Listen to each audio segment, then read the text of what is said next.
Hi everyone, today I'm going to do video number 3. This is going to be on the bridge hand and your bridge arm. Just briefly, I teach 1, 2, 3, 4, 5 key fundamentals. Number 1 is your sighting and aiming on video number 1. And video number 2 is going to be the stance and the alignment. And this is video number 3 today, where we're going to do the bridge hand and the bridge arm, which is number 3 of the 1, 2, 3, 4, 5 of each shot that we shoot. So quickly going to explain about the bridge hand and the bridge arm. I shoot right-handed, so it's going to be my left arm. Number 1, once I'm here, sighted the ball, I found my position where I want to start. My stance is lined up. My bridge arm now is going to come into the cue ball. This is going to be the third part of the shot. So a lot of players, what they're going to do is they start doing this. They plant their hand down, and then they start fiddling here. What we want to try and do is, if we're the same distance from the cue ball every time we shoot, I want to try and slide into the cue ball. That's why you'll always see where my hand has always got there chalk on it when I slide into the ball. So I like to slide in and reach for the cue ball. This is now going to give me roughly the same distance from the cue ball. Every time I shoot, it's going to create a lot more consistency when I play. Instead of me coming way down, feel a little bit too close, what's going to happen now is your back arm's going to start being long, and we're going to have to fix it to get this nice 90 degrees at the back. So ideal bridge length, we're looking at 6 to 10 inches, so we can get through the cue ball nicely. We don't want to get too compact and too close. If you find yourself getting closer to the cue ball, we're going to have to come up the cue with your back arm. We need a balance of the back arm 90 degrees. If I hold the cue nice and short here, I'm going to do it for this shot for you here. So if I'm going to shoot this ball, and I've got this bridge length, I'm going to say it's about 10 inches, but my arm's short. You can see my arm is now forward of address. It's called playing inside. What's going to happen is, my follow through has already gone past just my follow through, and I'm going to end up stopping here and not getting through the cue ball, and I'm literally going to have to start extending my arm to get the follow through because I'm too short at the back. 2 ways we can fix this. We can change the bridge length, where we can actually go, okay, if I'm holding the cue short, I'll be more compact. My arm's now gone back 90 degrees, nice and compact now, and I can get through the cue ball. If you have a longer bridge length, like I do, you'll see that I hold the cue at the back, which is going to balance the length of my bridge at the front. If I go closer to the cue ball now, what happens is, kicks my arm out long. Now I'm cueing long, past 90 degrees. I'm going to hit the cue ball, and then I'm going to stop here of my follow through here, and I'm not going to fully extend my follow through. So we need to try and get a nice balance with the bridge length. So this can be set by, okay, I'm going to hold my cue here every time I shoot. So if I hold my cue in this spot, some players like to put a bit of tape on the cue. This is going to help you where you want to hold your cue. And then what we're going to do is we're going to address the cue ball where your arm is nice and square at the back. We're looking for that 90-degree angle. This way then you're going to get that distance that you need to be from the cue ball, and you can get through the cue ball. Now, one of the keys I was trying to explain to people about the bridge hand, there's about 10 different shots that we need to teach them. So I have a list of these 10. We're going to have number 1, which is going to be your hand on the table with nothing bothering us. Nice. And I have an open bridge. We can have a closed bridge with your hand on the table. So this is going to be about 60% of the shots we're going to play. Now, if you're playing on a bar table, this is going to change a lot, where you're playing off the rail, or you're playing in this area here, which I call no man's land. Do I put my hand on the table? Do I shoot off the rail? What I've done is I broke it down to like literally around about 10 different shots that you can actually play with your bridge hand that's going to change. You can have your open bridge, hand on the table. We can have a closed bridge with your hand on the table. You can have open bridge off the rail, closed bridge off the rail. You can have you frozen to the rail, just off the rail, long off the rail, shooting over a pocket. You can have shooting down this rail here. We can have shooting over the ball. There's all these different options that you're going to have, and it's a bit, I would say it's a bit like a golfer. If a golfer can't like learn to play out the rough, or he can't play when he's in a bunker, or he's on a downhill slope to the left or to the right, you're going to have these problems that's going to catch you out somewhere along the game when you're playing. So one of the biggest things I try and tell people is your bridge hand has to be strong. You're going to have to learn to train the muscles of the bridge hand. So we want, literally, one of the tips I tell the beginner players is literally try and spread your hand as far as you can from your little finger to your thumb, and try and grip the cloth.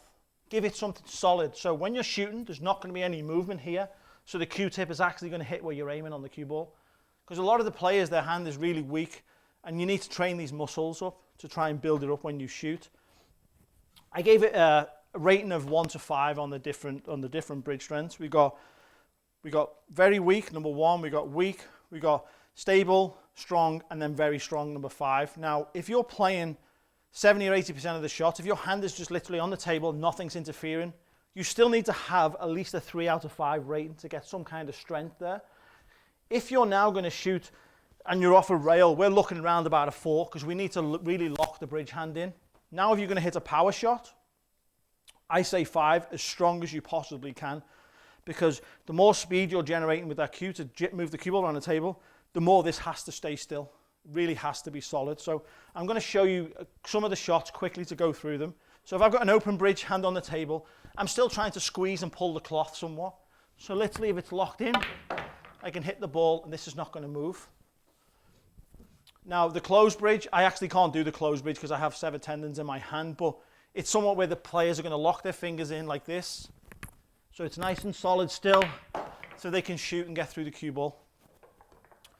Now, I'm going to show you a couple of shots off the rail. These are just little handy ones. So if you're frozen to the rail, one of the tips, you need to choke up the cue, because what's going to happen, you're too close to the cue ball. We can't put our hand over here and be 8 inches from the cue ball because it's in the middle of nowhere. So we've got to try and get our hand on the rail. Now, if you're really close to the cue ball, you've only got this much room to get through the cue ball. So you literally want to try and come back as far away from the cue ball as you can and push some weight on your fingers. This way, it's going to give me some room where the cue can actually get through the cue ball on my follow through. I'm going to choke up on the cue so I get this 90 degrees at the back. And I'm going to put some pressure on my fingers here so I can literally now get some through the cue ball and hit the ball. So the key on that type of shot, or anywhere where the cue ball's near the rail, is putting strength on this hand. Even if you line it up perfectly, your bridge hand is going to move. You're not going to make the balls. And this is one of the biggest problems you're going to have.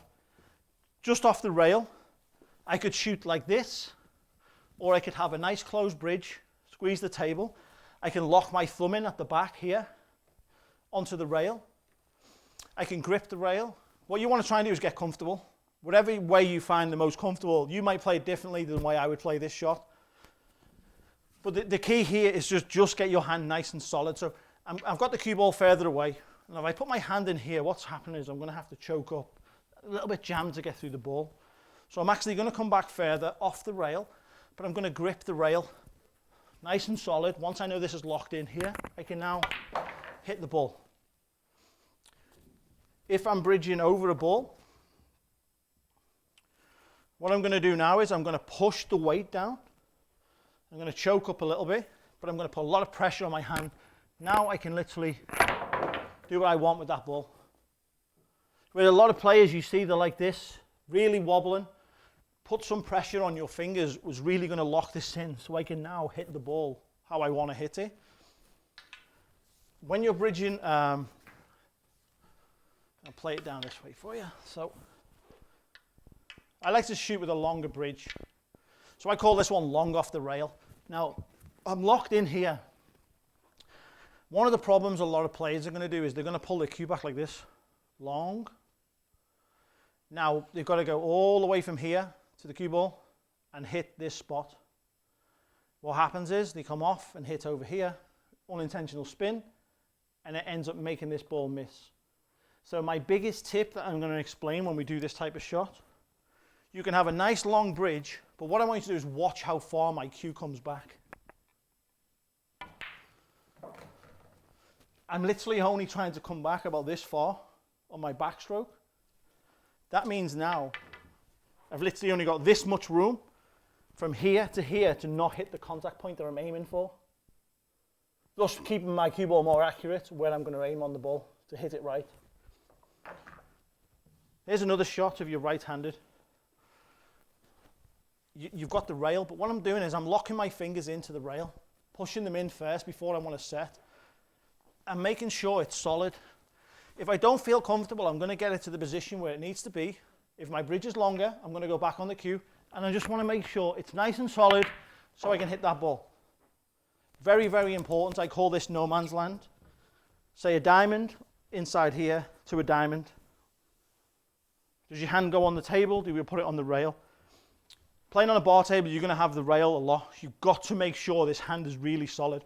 Put a lot of pressure on, squeeze. Practice building up the strength here. Look at the shots, the 10 shots that I have, and try and give yourself a rating out of 5. Is my hand very weak? Is it stable? Is it very strong? Practice the 10 of them and see which ones you're weak on and try and work on them. So say, okay, I can practice this one. That's better now. I'm good at cueing over the ball, but I'm not good when the ball's frozen to the rail. The only way you're going to get better is you have to practice them. So it's just, these are the key tips when you become a better player. It's muscle memory and taking time, but put a lot of pressure on your hand and really grip the table. A lot of the pool players actually have 2 contact points, which is going to be your grip hand and your bridge hand. And one of the problems being like this, you've got a lot of movements with the cue in between, where a lot of snooker players will actually have 4 contact points. Number 1. Number 2 is going to be your chest. Number 3 will be your chin. And number 4 will be your bridge hand. What this is going to do is I would say like a drain pipe on the wall, where it's pinned in different positions. Now it's going to be more stable, and it's actually going to keep the cue more level and more straight. So you'll notice that I'm so low down on the cue, but now the cue is locked in from here, my chin here, my chest is supporting it, and then I've got my backhand. Now I can keep this cue a lot more straight and a lot more level by doing this. A lot of the pool players, they're going to have just a 2, and they're going to be over here like this, and you've got to be careful because you've got a lot of movement here. So you really, it's not a lot more stable. Whereas if you can actually get a little bit lower down, and even just putting your chest on the cue, which is going to keep it here, you're going to keep the cue a lot more level and a lot more straight on these shots. Another quick point I wanted to point out is about your bridge arm.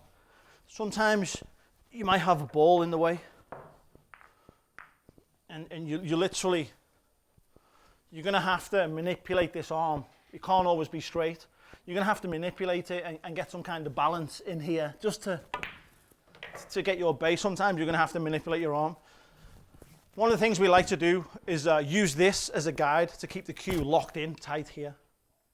Now, one of the problems you might have is you might start hurting your muscles here because you'll start straining them because you're not used to doing this, but don't worry, it actually will get easier once you learn how to do this for a while. But on the straight shot, it's really good because all I'm going to do is, there's the line of the shot when I'm looking at, and I'm going to come in behind the cue, and my arm is actually now, instead of being over here, movement, it's actually turned in, and it's just going to keep the cue a lot more straight, especially on these straight shots. To give you some kind of guide to, I'm going to shoot down here like this.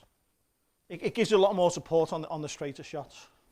So, just want to thank everybody for watching this video, and please tune in. We're going to do video number 4, and that one's going to be on the backstroke and the pause.